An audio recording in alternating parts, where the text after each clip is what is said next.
Hey everybody, how's it going?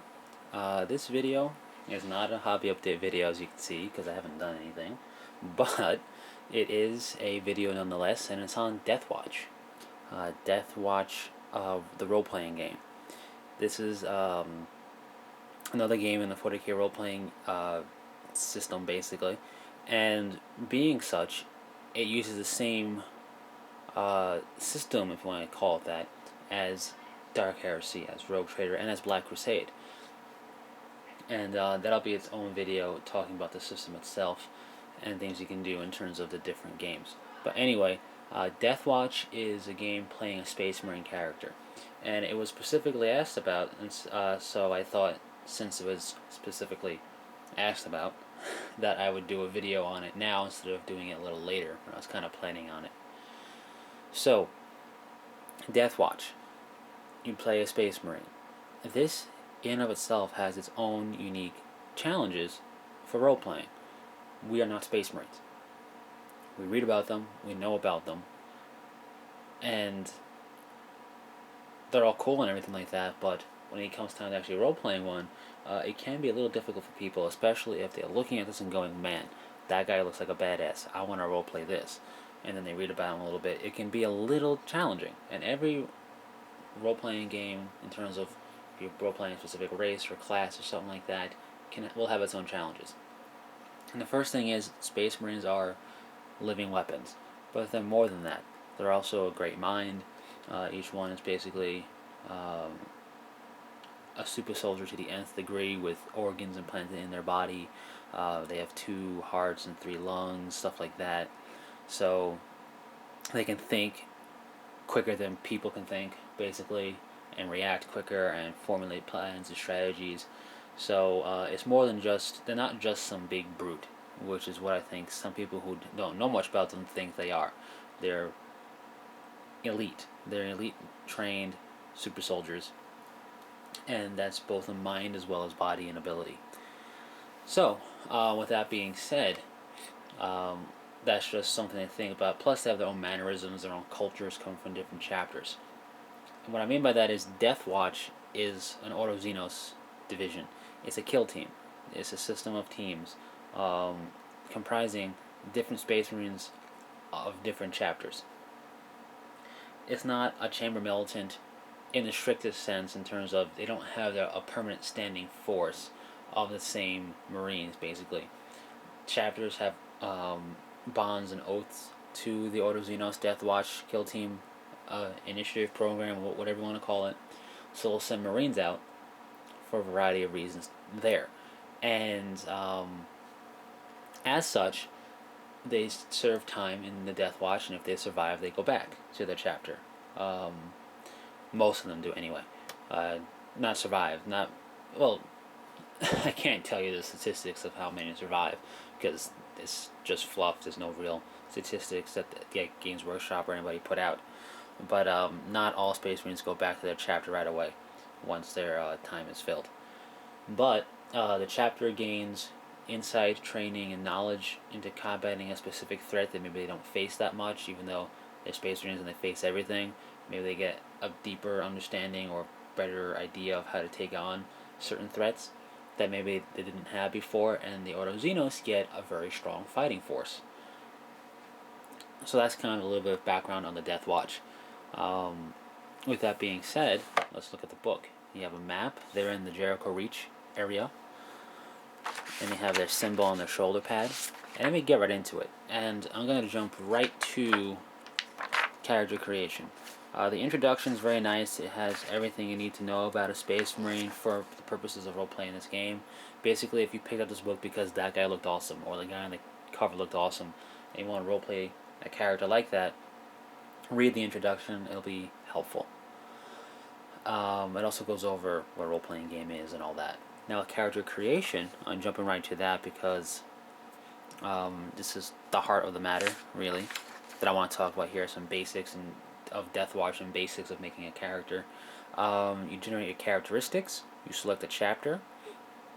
You select specialty. Now, specialty here, it may be a little misleading for some people. In Deathwatch, the role-playing game, specialty is your class. Your career for Dark Heresy is your class. And Deathwatch is called a specialty because you're a Marine. It's not really a career. It's not really a class. It's just what you do. You are a Space Marine. This is your specialty of combat, basically. And then you move on: movement, wounds, fate, and experience points, starting equipment, and then you give your character life, background info and all that. So it goes over the different characteristics here and tells you what they're about. And you generate your characteristic by rolling 2d10, two 10-sided dice. You roll it, add the result together, and then you add that result to 30 for every characteristic, which is good. They start off with a pretty strong characteristic profile. And point of note, they're naturally ambidextrous Space Marines. Then they show you an example of characteristics here. Then you select a chapter, and the reason you select a chapter before you pick your class, basically, your specialty, is because some chapters have restrictions. For example, Space Wolves cannot be apothecaries, and Black Templars cannot be Devastated Marines or Librarians. Then you just generate your movement, wounds, and fate points, and all that, which I will get into in a different video at a later date, more specific on that. And then you have starting equipment, all standard issue equipment, basically all specialty standard issue is right up here, and I'll bring it in instead of zooming in. All specialty standard issue, you get power armor for the Astartes, their Astartes bolt pistol, frag grenades, crack grenades, a combat knife, repair cement, and a chapter trapping was kind of like, robes for a Dark Angel or something like that. Let's zoom in because the camera wasn't cooperating. Then you have Apothecary gets a bolter with fire selector, and he gets your reductor and Narthium, or Narcium, however you want to pronounce that. Salt Marine gets his chain sword and a jump pack. And they say Astartes issue or Astartes whatever because that gear is meant for Space Marines. They're bigger, so the gear is meant to fit them and work for them. If it just said chainsword, it would be really small and not really effective in their hands. They could still use it, but it wouldn't work that well. Devastated Marines get a heavy bolter with backpack ammo supply. Librarians get a bolter with selector and a force weapon. Tactical Marines get bolter with fire selector, one clip of special issue ammunition, permission. And Tech Marines get a bolter with fire selector, a servo arm, and one other common craftsmanship cybernetic, being that they're bionic a little bit. Anyway, that's their standard issue for being a Space Marine of a particular specialty, and for being a Space Marine. Then you have events for your character's past to help define them a little bit. You have nature, and you have their demeanor, which comes up. And then you have the idea of role-playing a Space Marine. And they give you one page of kind of like some ideas and tips and things to remember for role-playing a Space Marine, which is cool. Space Marines also get things for being a Space Marine. Kind of think of it as racial bonuses. For having all these implants in them, they get bonuses. So let's look at the chapters. Given to you in the core book are Black Templars, Blood Angels, Dark Angels, my favorite, Space Wolves, my least favorite, and you get Storm Wardens, which I don't know if they existed prior to this book or not. If anybody knows, let me know. But they're cool nonetheless. And Ultramarines, as to be expected. And I say in this book because there is another book I'll do a video on which gives us one other and the ability to make your own, which is cool, and I'll go over that. Now, specialties. This is, like I said, their class.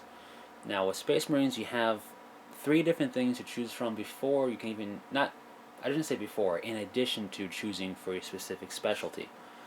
So let's jump right to that. For being a Space Marine, a General Space Marine Advancement area, you got all your ranks, 1 through 8, I believe it is. Yep. For just being a Space Marine and having that type of Space Marine training. Now, because you're playing Deathwatch and have Deathwatch training, you get Deathwatch advances 1 through 8. If you were just running one chapter as you're just being Battle Brothers of the Ultramarines, you wouldn't use these advances, but being a Deathwatch game meant to be for the Deathwatch, you have them here, which is pretty cool. And for your chapter, there's one box per chapter, and just for being a part of that chapter, you get your own skills and talents you can choose from. And then we get to your specialties, the Apothecary. The Apothecary is basically your medical expert, your healer. He gets his own, I already went over his war gear, he gets ability you get to choose from, and he has his own advances. The Assault Marine is your close combat specialized Marine. All Marines are pretty adept at close combat. The Assault Marines specialize towards it. So they have that jump pad to get into close combat quicker. They have their own skills and abilities as well, like the Apothecary, plus their own advances. And then we have a Devastator Marine. He's the heavy weapon guy. If you want the big guns, you want a Devastator. The Librarian, he's your Battle Psyker. He can conjure up powers of the Warp. He's particularly good at it. He has his own special ability skills and advances as well. The Tactical Marine is your all-rounder guy. He's a good Marine to have, especially if you don't really know what you want to do. He's a good one to fall back on. He has his own stuff as well, which is obvious. And then you have the Tech Marine, your tech guy. He's really cool, and has his own stuff as well, as you probably would have figured out by now. So, one last thing I want to touch on is the idea of power armor, which is your hitting the camera in the armory section, I believe, somewhere. Armory, yeah. Basically, power armor, as I look through it, here we go. Power armor has a history. They have been around for a while, so depending on the history of that armor, you roll for it, and you get some ability and maybe even a drawback for the power armor. It only mentions the Mark 7 power armor in the game. The other book that I'm going to talk about has all the different marks in it, which is pretty cool. And then, of course, you have Artificer armor, the Scout armor, which probably won't come up, and then you have Terminator armor, which you can eventually get, which is pretty cool as well. So, as you can see, as I kind of quickly went through the basics of this, with a vacuum going off, always fun. The basics of this book is, you play a Space Marine. You got rules and war gear to complement that. And it's a high-power game. Basically, you're thrown into the thick of combat, into life-or-death situations, not just for yourself, but for a particular planet. Like other games, the Dark Heresy, for example, to give you a good perspective on it. You're investigating something, stuff goes down, and you're trying to fix it. It's probably pretty bad, but you're not the only guys on the job. There'll be NPCs, in the grand scheme of things, there'll be other operatives out there somewhere, and should you fail, maybe a world will be hurting for it, but chances are the Inquisitor isn't just trusting your lowly team to do it. With Deathwatch, your team could be the only thing standing in the way of a planet blowing up or of something terrible happening.